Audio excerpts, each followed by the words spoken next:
That's right, I'm old. And what's more, if you're lucky, someday you'll be old too, Madam Toastmaster, ladies and gentlemen, and all you young whippersnappers who think it'll never happen to you. I've suspected for a while now that I might be getting old. There have been clues, like the fact that I can no longer effortlessly sit on the floor and get back up without ever using my hands. The aches and pains, the creaky joints, the birthdays. But I still wasn't convinced until 3 recent incidents made my situation perfectly clear. One Sunday after church, I was talking to a woman who has never gotten over the fact that I went skydiving on my 70th birthday, even though that was a few years ago. She mentioned that her husband had come with her that day and added, "And I told him, see that little old lady over there? She jumps out of airplanes."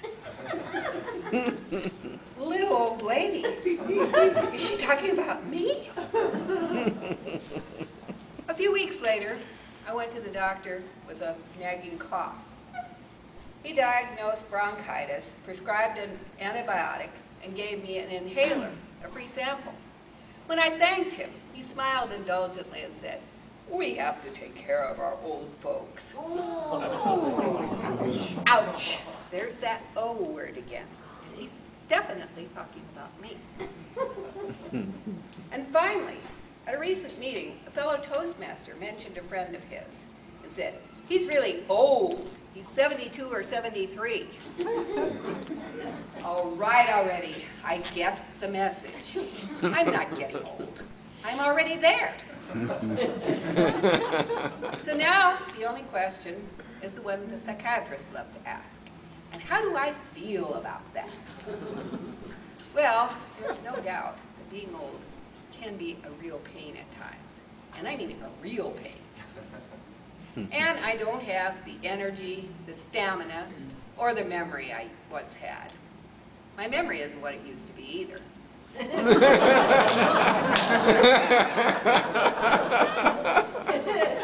And then there are the cutesy euphemisms that some people use to avoid saying the O word. Terms like senior citizen, golden age, and my particular unfavorite, so many years young.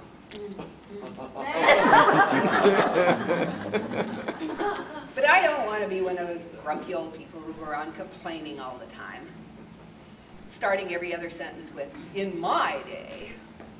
No, I prefer the Spamalot approach. Always look on the bright side of life. So I looked, and I found there are a number of advantages to being old. Here are just 5 of them. First and foremost, it beats the alternative. Second, people cut us oldies a lot more slack than they do younger people.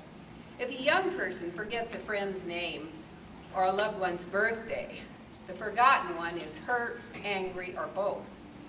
And the one who forgot will probably never hear the end of it. But if an old person forgets, they just chalk it up to our age and let it go.